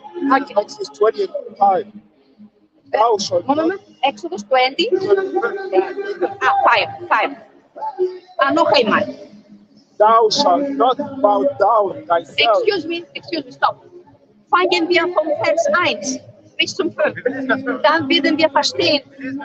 Nein. Man muss vor alle. Nein, Punkt, mein Freund. Das ist nicht mein Punkt. Das ist egal, ob Sie Punkt, das ist unser Punkt. Sie sind zu uns gekommen. Sie haben gesagt, Sie wollen hören, was wir denken. Wir erklären Sie. Wenn Sie das nicht wollen, können Sie weitergehen. Nein. Weil wir gehen die ganze Zeit. Du willst mir helfen. Genau. Du willst mir helfen, Aber dass ich Sie wollen nicht zuhören. dass ich im Himmelreich lebe. Wenn Sie helfen wollen, müssen Sie zuhören. Lebe. Du willst nicht einfach, dass ich vorbeigehe. Listen, Ich habe Lust, über Jehova zu I sprechen. don't know. Okay, ich sage Ihnen das. Sie haben gefragt mit dem Himmelreich, ne? Ja. Himmelreich, okay. Genau. Wenn Sie Entschuldigung. Ja. Wenn Sie nicht von diesen Leuten sind, wenn Sie nicht von den 12 Stämmen von Israel sind, Ich bin gar nicht. sind Sie nicht, Nein. dann werden Sie in Sklaverei gehen. Bitte? Dann werden Sie in Sklaverei gehen. Give me Revelation 13 and 10. Offenbarung. Give me Revelation 13 and 10. Machen wir bitte Offenbarung Genau. 21, Kapitel 17. Nein. Wir gehen Offenbarung 13 und 10. Du hast ständig zu Leute gesagt, ob ich sage jetzt auch. Nein, machen Sie nicht. Sie machen gar Ich nichts. schenke ja Give me nicht. that. Read it. Revelation 30 and 10. He that leadeth into captivity. Okay. Das heißt, 21. nein. Offenbarung 13 und 10. 13 und 10. Ja, machen wir auch. Nein, wir gehen zu 13 und 10. Sie haben gesagt, die Griechen hatten Leute in Gefangenschaft. Hatten die Griechen die Israeliten in Gefangenschaft? Ja oder nein? Die Israeliten waren immer in Gefangenschaft wegen dieser Jehova-Namen. Okay, ich habe Waren eine Frage. gehasst. Auch der Ich habe eine Hitler, Frage. der Hitler hat sie auch gefoltert. Ich habe Sie ja was gefragt. Weil sie- Waren Sie unter den Griechen? Ja oder nein? Oder der Megagroß Alexander. Waren Sie in Gefangenschaft? Ja oder nein? Ja, und nicht nur Okay, der perfekt. Griechen. Rede. Warte, geht zur Offenbarung 13 und 10. Offenbarung 13 und 10. Offenbarung 13. Und 10. Before that, please. Joel 3:6. Tell him. Joel 3:6. Okay. Joel 3 und 6. Joel. Joel. 3 und 6. Joel. Warte mal. I know what you mean with the Grecians, right? Yeah. But she knows that already. She admitted that. Joel. Okay, Kapitel 3. Und Vers 6. Yeah, just leave it. If not, you can go down the side. Don't like it.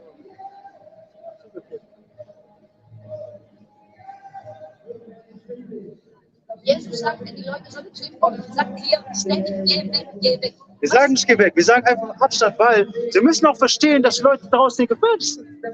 Wir passen nur auf uns selbst auf. Das ist alles, was wir machen. Ja, Wir haben keine Angst. Aber wir sind auch nicht dumm. Wir sind aber auch nicht dumm. Weil natürlich, guck mal, das Ding ist das. Wenn ich einfach ein Fremder bin, ich komme so zu ihm. Das machen wir nicht. Man hat einfach ganz normal Abstände. 24 Jahre alt Oma, verheiratet, 3 Kinder und 3 Enkelkinder. Und ich habe Jehova gedient. Und ich bin ungefährlich. Ich habe keine Waffe und ich habe die Liebe. Und aus Und wir Liebe. fahren perfekt. Okay. Also Joel 3, perfekt. 6. Keiner ist perfekt. Was wollen wir? Joel 3:6. Nein, also τους 10 κατοίκους του Ιούδα και της Ιερουσαλήμ τους πουλήσατε στους Έλληνες, στους Γρήκες, για να τους απομακρύνετε από την περιοχή τους. Also, 7, εγώ θα τους ξεσηκώσω ώστε να έρθουν από τον τόπο που τους πουλήσατε και θα φέρω την ανταπόδοσή σας πάνω στο κεφάλι σας. Okay. Ja, In Deutsch. in Deutsch. Versuche auf Deutsch, ja. Also, versuche auf Deutsch. Alles gut. Wilka. Τους 10 κατοίκους, also die Bewohner von Juda, von Jerusalem, ihr Griechen habt ihr die verkauft. Ja, habt ihr die verkauft. Damit ihr die von ihrem Land entfernt. Richtig? Ja, entfernt. Ich werde sie wieder und ich werde immer zu ihrem Ort, wo ihr die verkauft habt, und ich werde euch bestrafen, sagen wir, zu ihrem Ort. Was du, die Griechen haben gemacht auf den Juden, der Jude hat gemacht auf die Griechen. Nicht die Juden, der Gott wird das machen. Nein, er sagt das. Was die Griechen den Israeliten angetan haben, wird auf die Griechen zurückkommen von den Missionaten. Ja, richtig. Weißt du warum? Ich habe das auch so gesagt. Weil der wird, wie heißt das, die Prüfung, nicht wir. Okay, das. Offenbarung 13 und 10. Wie? Offenbarung 13 und 10. Offenbarung 13, Kapitel und 10.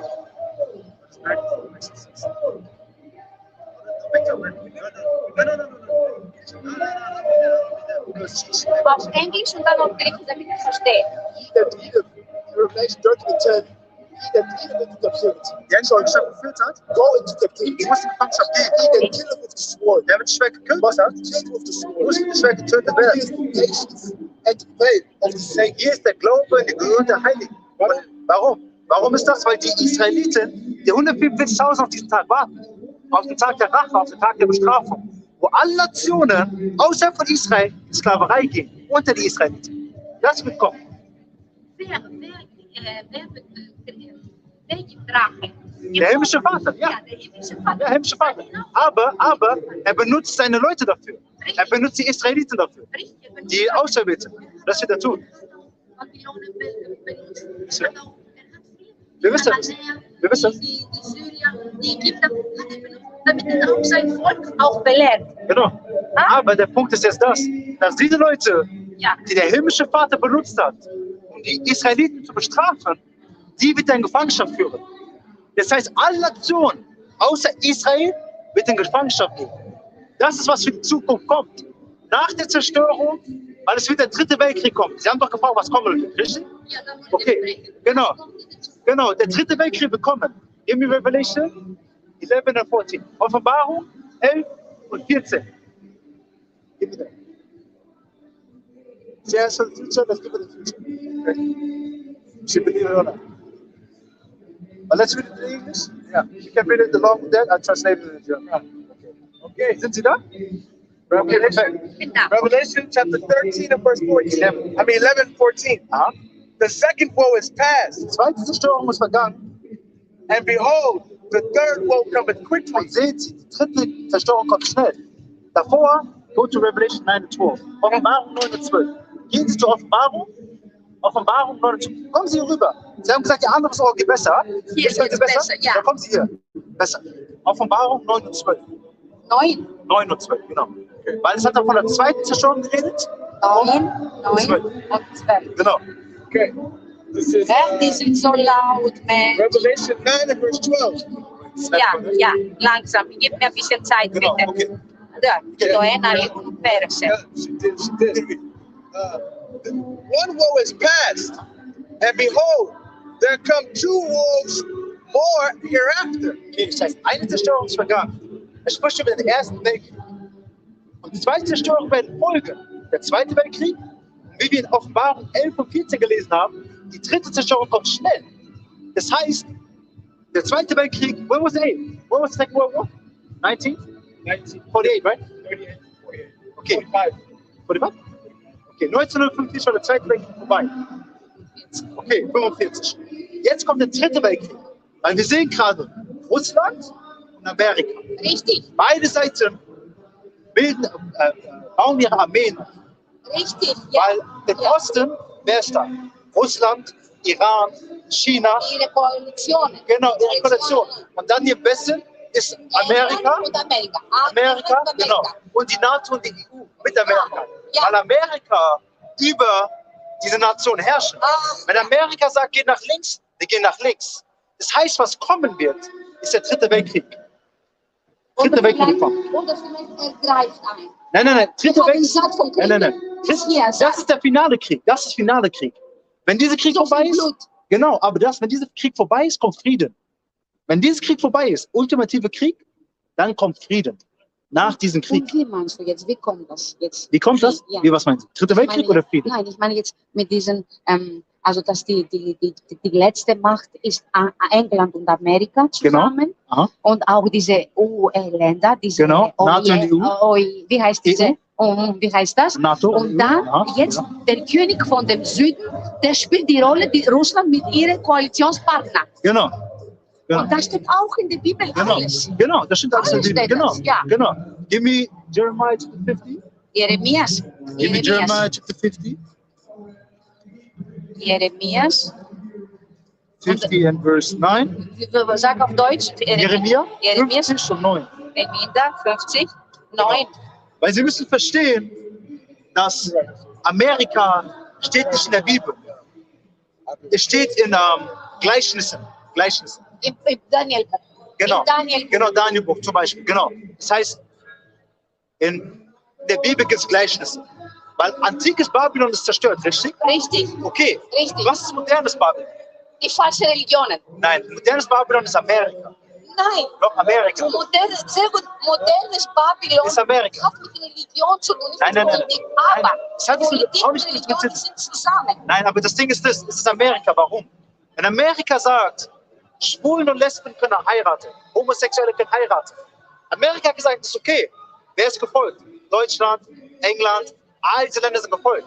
Das hat nicht nur Amerika gesagt. Die sagen auch die Priester, die religiösen. Genau, genau. Aber wer hat damit angefangen? Die machen Amerika. auch sehr schmutzige Genau, genau. Sachen. You got it closer? Aber dann Die machen auch schmutzige Sachen. Zeig mal, ja. Give me the beast structure. Okay, das heißt, Amerika sagt, Schwule und Lesben dürfen heiraten. Alles frei. Genau. Ja. Wer folgt? Die ganze Welt. Alle folgen.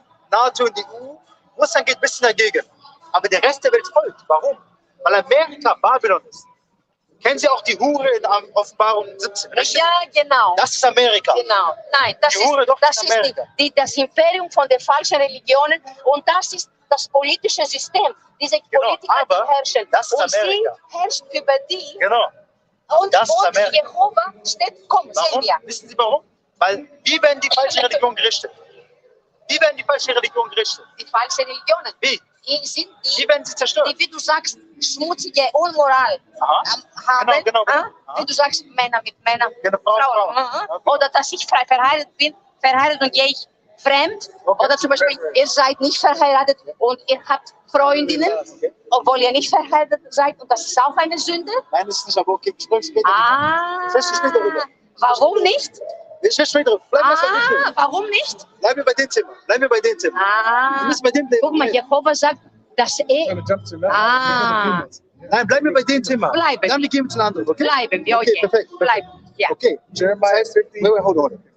Das heißt, diese Hure, diese Frau, die auf dem Biest sitzt. Das ist genauso, Genau. ja, in Offenbarung. Weil das, genau, das ist auf Offenbarung. Ich kenne Okay. das. Habe ich Aber gelesen. wie? Weil in Offenbarung 18 spricht es, let me take this photo, because I'm speaking about the Horror, let me go to that, in Revelation 18, it speaks about the Horror going to be punished. 18 Vers. Guck mal, Vers 2. Vers 2 schon. It's right here. It's right. Revelation chapter 18 and verse 6. Und du, Beginn Oh, you can von start at 3. 2, 3, 6, alles. You can start at 2. Alles kann man lesen, Fangen wir das alles. 1 an. Fangen wir das 1 an. Revelation chapter 18 and verse 1. Offenbarung 18 und 1. And after these things, Und nach diesen Sachen, I saw another angel come down from heaven, saying, ich sah einen anderen Engel vom Himmel kommen, runterkommen. Ich höre und ich having great power, Aha. and the earth was lightened with his glory. Aha. And he cried mightily with a strong voice, saying, Babylon the great is fallen, Aha. ja. is fallen. Okay, aber über welches Babylon redet das? Weil antikes Babylon ist schon zerstört. Das spricht über ein modernes Babylon. Das ist Amerika. Warum eigentlich? Was hatte Babylon? Babylon, Babylon Sodom, war das Zentrum, Babylon war das Zentrum des Götzendiener. Genau. Bravo. Und das ist genau dasselbe jetzt. Also nicht Weil- jetzt von Politiker, sondern von Religion. Nein. Das Ekelhafte. Der Punkt ist, dass da die Boshaftigkeit raus war aus diesem Ort. Aus dem Ort von Babylon kam die Boshaftigkeit. Genauso aus dem Ort von Amerika kommt die Boshaftigkeit. Wenn Amerika nicht da wäre, wenn die Welt in Frieden. Pass mal auf. Wenn du solche Hassgefühle gegen Amerikaner hast, wie kannst du sie predigen, dass sie mal das Paradies auferwecken? Nein. Wir sollen die Menschen lieben und zu allem predigen über das Reich Gottes. Pass mal auf. Jehova liebt von Griechenland, von Israel, von Amerika, von Russland. Er liebt alle seine Kinder. Nicht alle Jetzt, Menschen. jetzt. Er liebt nicht alle Menschen. Er liebt nicht alle Menschen. Wer seine Gesetze verletzt, ist ihm abscheulich. Und, Das heißt, er liebt nicht alle. aber wir, Das heißt, er liebt nicht alle. wir haben nicht das Recht, sie zu beurteilen. Doch. Du sollst mal aufpassen, ob du mit einem Mädchen zusammenschläfst und dass du nicht verheiratet bist. Ich bin verheiratet. Das ist deine Aufgabe. Ich bin verheiratet. Und ob der Amerikaner Wissen Sie, was oder die was ist Russen. Ehe? Was ist Ehe? Was ist Ehe? Hä? Was ist Ehe? Was ist mehr? Was ist Ehe? Ehe. Was ist Ehe? Dass ein Mann, Und eine Frau zum Schlafen. Das ist nein, Doch. nein, Doch. nein, Doch. ein Mann und eine Frau zusammen miteinander treu und alles übernehmen wollen. Okay. Der Hatte König David andere, mehrere der Frauen? muss, bis man lebt, Hatte König David mehrere Frauen, ja oder nein? der König Hatte König David mehrere Frauen, ja oder nein? David Ja. und Salomon auch. Ja. Aber die waren zum Schluss unglücklich. Okay. Was ist das? Die waren unglücklich. Hatten sie mehrere Frauen, ja oder nein? Die haben zu viel und die haben auch Dienerinnen gehabt. Genau. Hat der himmlische Vater sie bestraft, ja oder nein dafür? Dafür, für mehrere Frauen. Pass Hat er sie mal auf. bestraft? Nein, hat er sie bestraft? Hat er sie bestraft, ja oder nein? Guck mal, Hat er sie bestraft, ja der oder nein? Salomon, Hat er sie bestraft? Hat er sie bestraft für mehrere Frauen haben? Ja oder nein? in der Bibel steht, Hat er sie bestraft, weil sie mehrere in der Frauen haben? Bibel Ja oder steht, nein? dass eine Frau gehört dir und mir ein Mann. Alles andere heißt Hurerei. Hatte der Hurerei. himmlische Vater, Hurerei ist wie lesbisch, wie Klauen. Hat der himmlische Vater König David bestraft, weil er mehrere Frauen hatte, ja oder nein? Die mehrere Ja Frauen oder nein? hat Jehova nicht ihm gegeben. Ja oder nein? Er hat sie selber gewünscht, wie du auch wünschst. Okay, give me that. Give me Leviticus. We just read it. Recently. Give me 2 Samuel's. 2 Samuel's, So, where the Heavenly Father told him that he's going to get punished for the wickedness that he did. Wait. Give me that. 2 Samuel's, I think it was. Yeah. Chapter 12.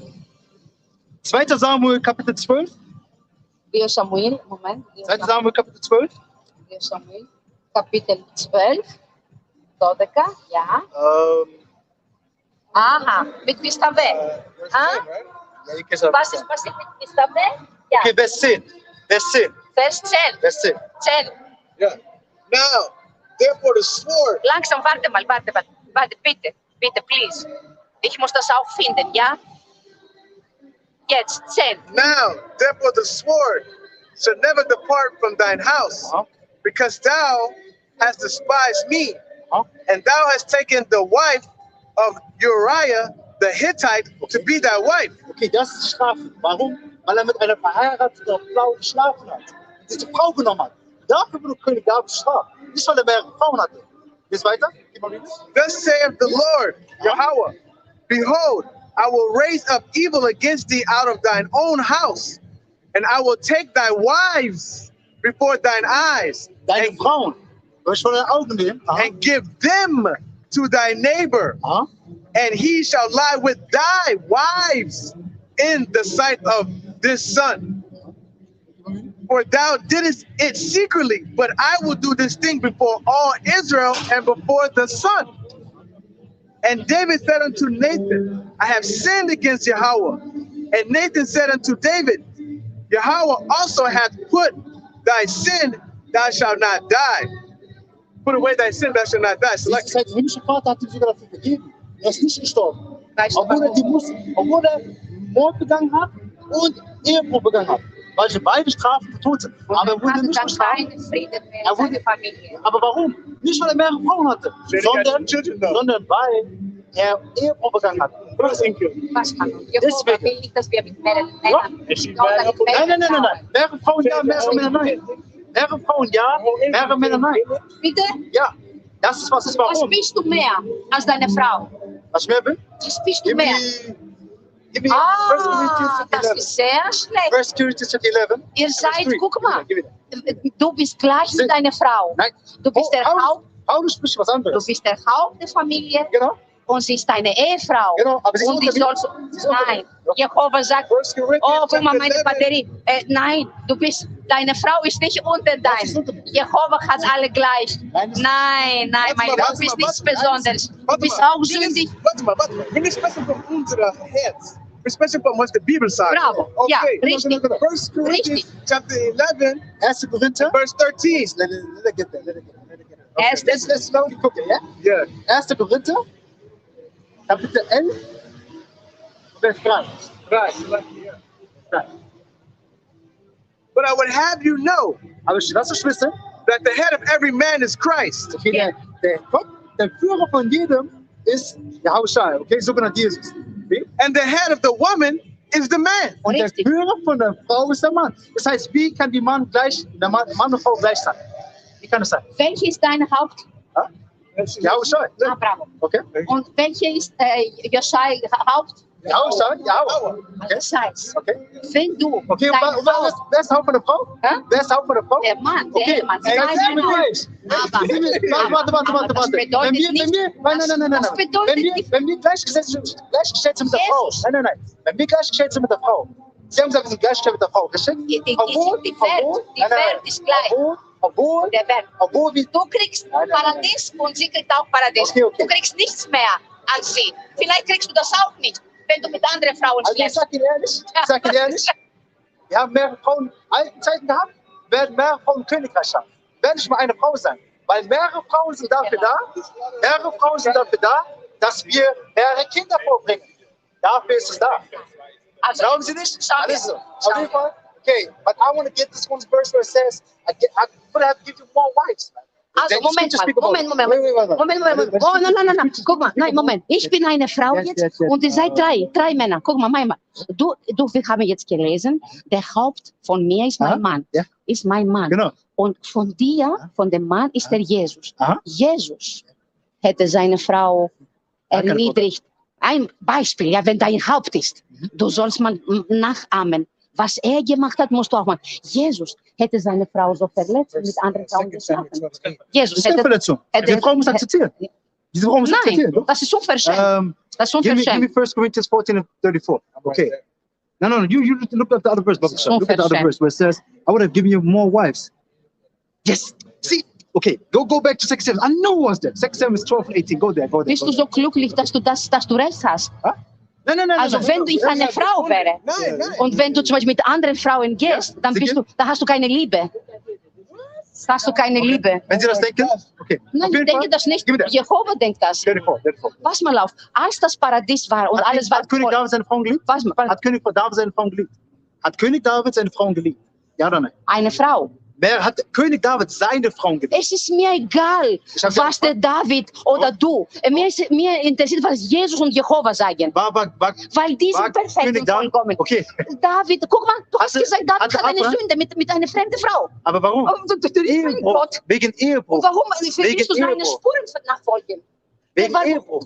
Seine Sünde war nicht mit mehreren Frauen zu schlafen. Es war, weil er mit einer Frau von seinen Männern geschlafen hat. Weil er wie du willst mehrere haben. Du bist gierig und nicht zufrieden mit einer. Glücklich. Mit einer Wie viele Frauen habe ich? Wie viele Frauen habe ich? Weiß ich nicht. Okay, woher wollen Sie wissen, dass ich mehr Frauen habe? Ich sage nur, was die Bibel sagt. Die Bibel sagt das nicht. Doch, die Bibel sagt das. Die Bibel sagt alles, auch unsere Sünden. Die Bibel sagt offen. No. Give me the 1 Corinthians. Die Bibel sagt alles. 1 Korinther 14 und 34. 1. Korinther 14 und 34. 14, Und Kapitel. 34. Und 34. Okay, Frau und Mann ist gleich, haben Sie gesagt, richtig? Für den Gott, die kriegen den gleichen Preis. Ewiges Leben. Okay, im aber Paradies. heißt das, dass wir gleichgestellt sind? Ah? Heißt das, dass wir gleichgestellt sind? Das heißt, die beiden sollen Respekt, Liebe und, wie heißt das, nicht fremd gehen. Weder die Frau noch der Mann. Heißt es, dass die Frau dem Mann was sagen kann und rumbefehlen kann, ja oder nein? Oder muss die Frau auf den Mann hören? Der Mann soll immer ihre Meinung Rücksicht nehmen. Und wenn es Kinder gibt, dann müssen auch die Kinder fragen, was sie denken. Das ist der Haupt. Dann ist der Haupt ein richtiger Haupt. Er ist kein, wie heißt das, kein Diktator. Eigentlich schon, weil... Nein, mein Lieber. Doch, man hört drauf, dann das ist kein Gott, was du glaubst. Der Gott der Liebe will, dass du deine Frau liebst. Hast Gott? Hast Gott? Was? Hast Gott? Hast Gott, Leute? Ob er hasst? Hassen oder lieben? Er ist Liebe. Hasst er auch? Er liebt uns alle. Hasst er nicht? Weißt du, was er hasst? Nicht? Ja, weißt du, was er hasst? Ich weiß nicht, ob er hasst. Er hasst unsere Taten. Nicht uns. Leute? Er liebt uns. Hat er jemanden schon irgendwann in der Bibel gehasst? Ja oder nein? Er liebt uns. Das ist eine Frage. Nein. Hat er nicht. Er hat nicht gehasst. Okay. Er hat zum Beispiel von Kai. First Corinthians. Hat zum Kai gesagt. Then we go back to 1 Samuel. Okay. 1. Korinther 14, 34. Wir gehen erst da. Was willst du jetzt beweisen, dass du mit mehreren Frauen schlafen kannst? Bitte geh. Aber das ist für mich schmutzig. Weißt du, weißt du, wenn du, Es kann in ihren Augen schmutzig sein. Solange es nicht in den Augen von dem himmlischen Vater nicht schmutzig ist, alles okay. nein, Auf jeden Fall. pass mal auf. Jehova hat das aber Paradies. Schau mal mich in den Augen, bitte. Ich bin 24 Jahre alt, ich bin deine Mama, vielleicht auch deine Oma. Ein bisschen Respekt. Ich hab Guck Respekt mal, vor guck mal. Aber Sie haben keinen Respekt vor mir. Nein, Das ist doch Problem. nein, Sie haben nein. keinen Respekt vor mir. Doch, doch. Haben Sie nicht. Pass mal auf, Nein. pass mal auf, pass mal auf.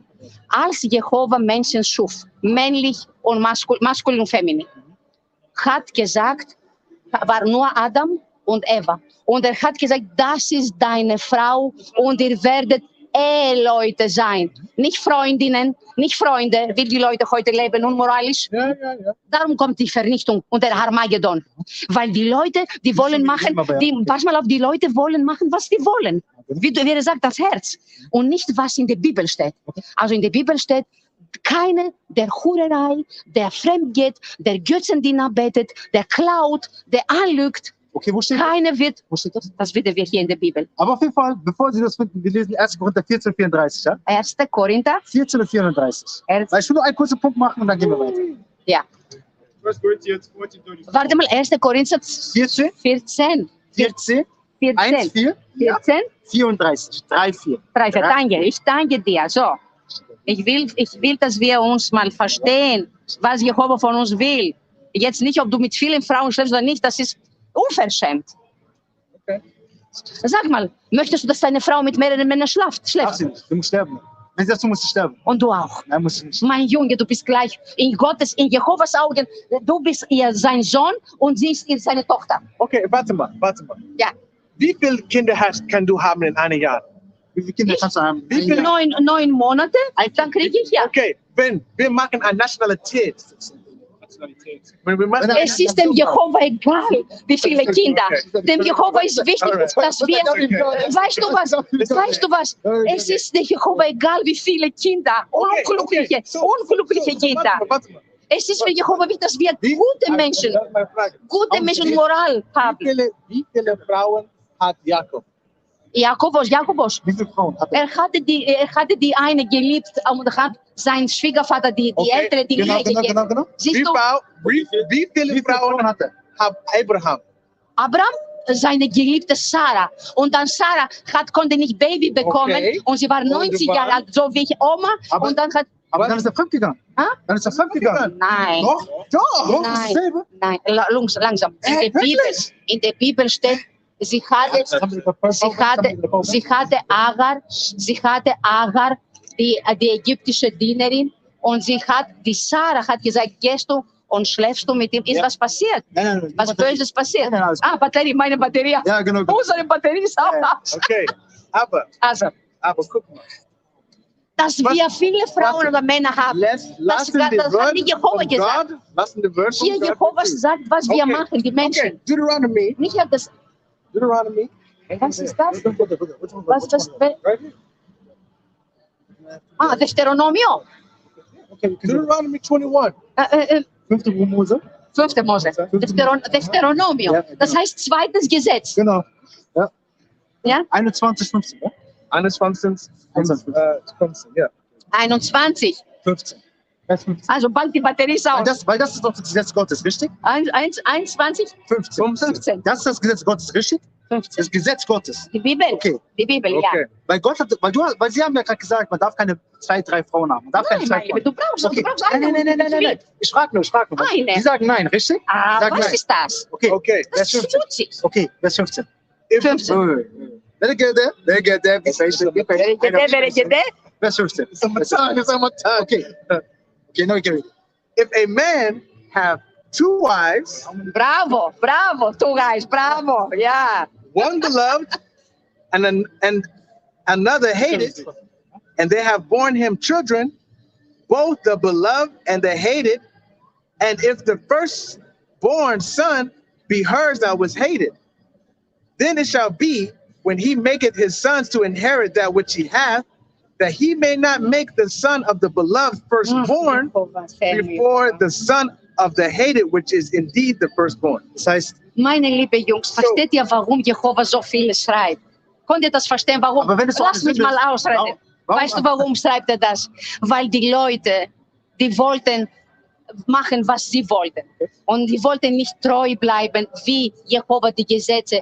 Einfach. Und jetzt schreibt er, wenn du die andere liebst und die andere mehr und er macht 2 Kinder und 2 Söhne und wer ist der Erste? Und weißt du, weil die Menschen haben ihre Wege gefolgt und nicht den Weg von Jehova. Darum so viele Gesetze und so viel auch Streit und Mühe. Eine Frage. Wenn wir am Anfang an... Warum hat Jehova dann nicht gesagt, töte die andere Frau und den Mann? Warum tötest du nicht alle? Warum hat Jehova das gesagt? Warum hat er ein Gesetz rausgebracht, das korrigiert? Weil es passiert. Weil es passieren soll. Weil es passieren muss. Weil wir eine Nation bauen müssen. Sie glauben das nicht. Sie wollen einen Mann haben, eine Frau. Okay, das können sie haben. Aber ich sage Ihnen, Das ist das Schönste. ich sage Ihnen, wie viele Kinder können Sie in Ihrer Lebenszeit gebären? Wie viele Kinder? Es geht nicht um die Anzahl. Es geht um die Anzahl. Es geht um die Anzahl. In der alten Zeit ging es um die Anzahl. Weil wir mussten eine Nation bauen. Was hat der himmlische Vater gesagt? Seid fruchtbar und multipliziert. Wie kann ich fruchtbar sein und multiplizieren mit einer Frau? Damals, weil die wenig waren. Jetzt sind unzählige Milliarden. Was wird passieren in der Welt? Die werden Was wird passieren? Die 2/3 von Israel werden sterben. 2/3 von Israel werden sterben. Die Großteil von Israel werden getötet. Es geht Und die nicht um die Nation, Geburt. doch, Es geht um den die Glauben. Nation muss wiedergeboren werden. Und deswegen brauchen wir mehrere Frauen. Nichtsdestotrotz, give me 1 Corinthians 14:34.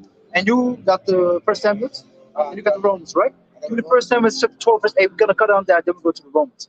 Okay, give me the first Corinthians. 1. Korinther 14:34. 1. Korinther 1, 1. Korinther. 1:4.